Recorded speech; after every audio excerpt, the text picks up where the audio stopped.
根据美国 CIA 解密的文件得知呢，当年苏联解体之后大量的绝密文件就流落海外。美国的中情局 CIA 就公开了2780页的关于 UFO 的文件，并声称呢这些都是所有关于 UFO 的记录。后来呢，《每日邮报》就报道称这些公布的文件内容堪比一部科幻小说，其中就记载了很多军方追逐 UFO 的事件。除此之外呢，更让人觉得不可思议的就是还有军方发射了导弹击落了 UFO， 而俄罗斯的士兵呢被外星人石化以及苏联人捕获 UFO 的事件。今天呢，我们就要根据这次中情局公布的 UFO 资料来深挖一下那些发生在俄罗斯的 UFO 事件。以下的故事呢非常玄幻，大家呢理性观看。Hello， 大家好，我是宇哥。Hello， 大家好，小唐。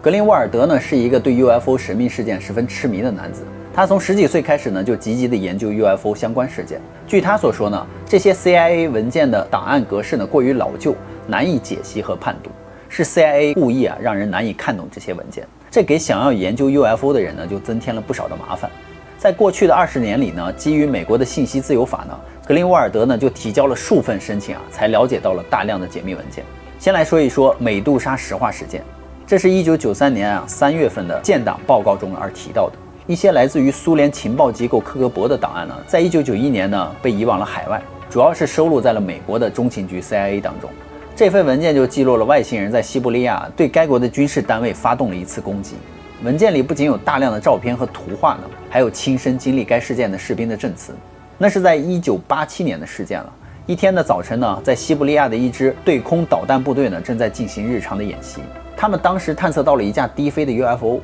因为此时呢正值是冷战时期所以东西两个大阵营针锋相对。空军司令部们一看呢，以为是敌军来了，所以他们连忙抬手就是一发火箭炮。没想到敌人竟然如此脆弱，直接就被击落了，倒在了不远处的大本营之外。而当时呢，25个战士就飞快地冲了上去想要生擒敌军。但是出乎所有人意料的是从飞船里面出来了5个身材矮小、头和眼睛都很大的人形外星生物，从里面就走了出来。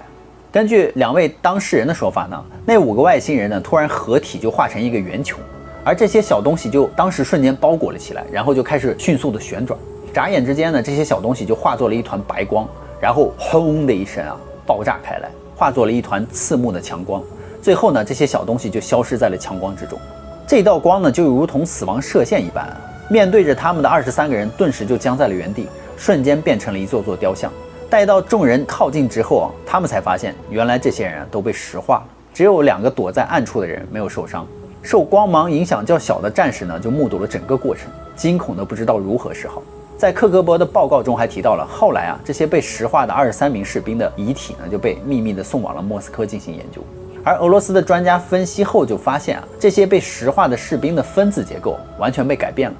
和石灰岩无异的他们认为是一种我们人类还不了解的能量瞬间改变了这些士兵的活体结构，使其转变成了另一种物质。而 CIA 的一位代表呢，在记录这件事情的报告中还写着，如果这份来自于苏联情报机构的档案与事实相符那这是一件非常具有威胁性的事情。现在还不知道这些外星人所使用的到底是什么能源，但是呢，如果外星人真的这么厉害的话，怎么会被人类给打下来呢？这确实是一个没有答案的问题事实上，如果不是因为苏联解体之后报纸上对这件事情进行了详细的报道，恐怕有不少人将会对这件事情说成是一个都市传说来看待。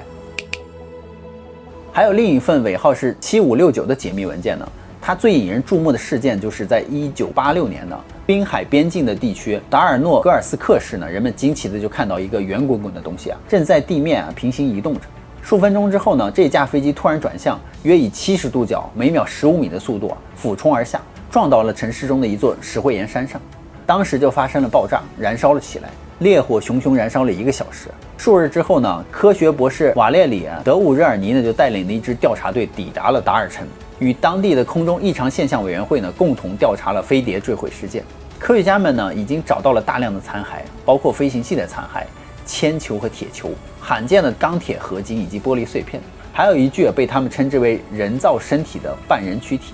最让人吃惊的是，这些被收集起来的金属球体的合金呢，只有钻石才能够切得开。根据科学家的说法呢，地球上几乎不可能有这样的合金。第2年呢，也就是1987年的11月呢，33个 UFO 一起出现在了达尔城的上方，有圆形的、雪茄形的、球形的，有100多个人亲眼目睹了这一幕。还有很多目睹的人都是警员和士兵。之后呢，他们将目击的报告都交给了官员。许多对于 UFO 感兴趣的科学家呢，将其视为是一场 UFO 成群结队的营救行动。在1981年的1月呢，一只巨大的飞碟呢，在离失事地点200米处就着陆了。有专家就认为呢，这有可能是外星人在研究1986年的飞碟坠毁事件来进行自己的调查。一个从事外星人研究的一名美国记者就表示呢，他在上个世纪90年代曾目睹了俄罗斯的科学家们在研究遥视功能。他认为他们有可能经由遥视功能呢与外星人接触，甚至呢取得先进的技术。这名叫做科纳普的记者呢，近日在纪录片制作人科贝尔所主持的节目《武器化》中接受访谈。科纳普呢在节目中就谈到他在上个世纪90年代曾到俄罗斯调查该国的外星人研究项目。他们有一项持续了10年的大型 UFO 研究，接着呢有另一项研究取代了他们。他们就试图借此呢了解复制外星科技的方法。他说，当时他与俄罗斯的中将沙芬会面，对方显然是想让社会大众知道有关遥视的研究。他看了沙芬提供的一些训练影片，其中有一名俄罗斯的士兵呢被安置在一艘船的船底，紧接着呢被要求在无法看到窗外与其他船只的情况下说出这艘船的准确位置。他说那个人他确实做到了，而且非常的准，至少在我看到的影片中是这个样子。除了受过训练的专业人士之外呢，这项研究也涵盖了一般的俄罗斯家庭主妇，他们被挑选来开发这样的特异功能。他提到有一名女子呢非常擅长做医学诊断，她可以从心理上打量你，进而得知你的身体情况。他说，尽管我没有提及任何细节，但该名女子对我说的话都很可信，她知道有关于她身体的任何事情，而这些事情呢，她说我从来没有告诉过任何人。他说，那些擅长遥视的人可以与地外生命沟通，他们把他们的意识投射到宇宙中，然后遇到与他们对话或者是分享信息与图像的其他生命，而且呢，沟通之后他们就会把这些事情写下来，就像是在通灵或者是画画一样。他在节目中就提到了一起著名的 UFO 目击事件，这起事件就发生在莫斯科以南大约530公里的沃罗涅日市。那是在1989年的9月，沃罗涅日的居民就亲眼目睹了一个 UFO 落在一个公园里面，还有一个外星人从里面走了出来散步，最后离开。那是在27日的黄昏，一颗直径91米左右的暗红色的圆球就慢慢靠近了公园，准备降落。公园内的大多数人全都看到了，而人呢越聚越多，所有的人都看得清清楚楚。降落之后呢，那艘飞船底部就打开了，里面居然出现了一个人形的不明生物，长着3只眼睛，身高约9英尺，还穿着银色的宇航服，脚上踩着一双古铜色的长靴，胸部还有一块金属板，就很像钢铁侠的那种。片刻之后呢，他就出现在了地面，他身边还有一台机器人，他和这个机器人相互还在沟通，于是就制造出了一种神秘的发光的三角形，然后这个机器人就激活站了起来。这个时候呢，一个目击的男孩见到此景呢，吓得尖叫了起来。但当这个外星人闪闪的眼睛看了他一眼的时候呢，这个小孩立刻就安静了，全身麻痹地瘫倒在了地上。就在这个时候，一个外星人拿着一把2米多长的管状物体呢，对准了又一个准备尖叫的小男孩呢，这个小男孩瞬间就消失了。而等他回到了飞船上之后呢，小男孩才再次现身。科纳普就说他们的目击者大多数都是年轻人，但不是小孩子，而是青少年。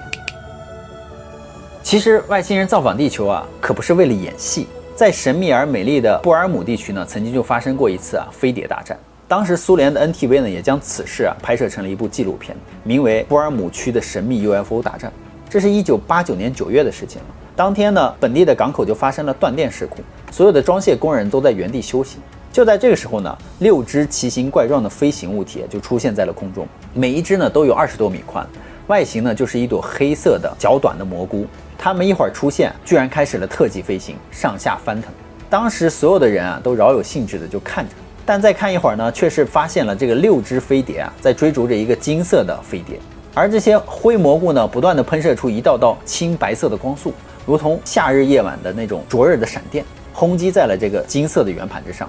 而金色的飞碟呢，亦是毫不示弱呢，和他们展开了激烈的对抗。这是一场轰轰烈烈的战斗最终呢，这个金色的飞碟还是败在了这个灰蘑菇的手中。最后这些灰色的蘑菇型的飞碟呢，就整整齐齐地排列起来，若无其事的摇摇晃晃地向西北方又走了。而金色的这个飞碟被打了下来，掉到了城市以外的泥潭里。当人们跑过去看的时候就发现它是一个宽阔的金绿色的圆顶，基座很窄，四周呢有黑色的边框。据目击者称呢，这艘飞碟上有2个类似于人形的机器人，旁边呢正好是一个军事基地，当时就有一队士兵急匆匆的也赶来了。而当时其中有2个士兵还被烧伤了。之后呢，这里就被用铁丝网拉了起来，就变成了一片禁区。随后呢，一架飞机在经过该区域的时候，还受到了一种非常强大的电磁干扰，导致了飞机上的仪器暂时失灵，差点就造成了飞机失事。还有一件事情呢，是在英国的北部约克郡的一个小镇，有一名叫做西蒙·帕克斯的人。他在英国的第4频道一个被外星劫持者的告白中的访谈中他就说出了一个让所有人大吃一惊的消息。他说他的爱人是一个看起来像是小灰人的外星人，甚至他还告诉所有人他和那个外星人呢还有一个名为扎尔卡的混血私生子。看到这一幕大家会不会以为这个家伙得了幻觉，脑子有问题呢？然而帕克斯非但没有任何的异常，甚至在2个月前呢，他才刚刚的被任命为惠特比镇的议会成员，每天呢都会到这个镇上去拜访，处理一些事情，一切都做得非常好。赫芬顿邮报呢称可以想象帕克斯公开婚外情之后，他的妻子是多么的生气，他们的婚姻呢肯定会出现问题。但帕克斯却认为他的爱人毕竟不是人嘛，不能以凡人的眼光来看待这件事情。所以帕克斯也承认，在电视上他的家庭是非常支持他的，但他们不希望生活被打扰。帕克斯就说，我的女儿还给我写了一封 email， 要我停下来。其实呢，我们家人都知道发生在我身上的怪事，但是他们不想生活因此受到打扰。那么这个帕克斯所说的到底是真的吗？这一切都要从他小的时候开始说起。从1965年到1979年呢，帕克斯的妈妈一直都是英国安全部门的一名职员。虽然他隶属于英国的情报机构，但事实上他还和美国的国安局一起工作。他要做的呢，就是录入一些 UFO 相关的文档。但帕克斯表示呢，他的真实的妈妈其实并不是这个安全部门的职员，她是有8个手指头、2.74米高的绿色的外星人。帕克斯还表示，当他6个月大的时候，还是婴儿的时候他就看到了一个外星人站在他的床前，用4个手指摸了摸他。那个时候他觉得这不是母亲的手，因为母亲的手是粉色的，还有一个大拇指嘛。帕克斯说，当他看着这个外星人的面孔的时候这个外星人就会通过他的双眼呢进入他的内心，并在他的脑海中传达一个信息里面就说，我才是你的妈妈，我才是你最重要的母亲。而帕克斯还说，在他3岁的时候，一个身高2.4米、打扮得像个服务员的外星人还来到过他身边，为他治好了水痘。因为当时他的母亲不在家。而11岁的时候呢，他的亲生妈妈又带他去看了一次 UFO。帕克斯说他只是把自己的所见所闻告诉了大家，这也许会让很多没有亲身体验过的人感到难以理解，但这与他无关。起初呢，帕克斯在媒体上被大家骂得狗血淋头，但是呢，在2013年发生的一件事情让所有的人都改变了这种看法。那个时候，西蒙·帕克斯在英国的国防部居然受到了邀约，邀请他前往英国的一处秘密空间雷达站进行一次活动，这就让媒体们很是迷惑了。如果说他是一个胡说八道的家伙，那为什么会被军方邀请呢？所以这其中必有蹊跷。但是呢，目前外星人还是没有被证实的嘛，所以大家理性观看。那么好了，故事呢，宇哥就讲完了。喜欢我们频道的朋友，欢迎在下方留言与我们互动哦。别忘了订阅关注宇哥与小唐的频道哦，拜拜，拜拜。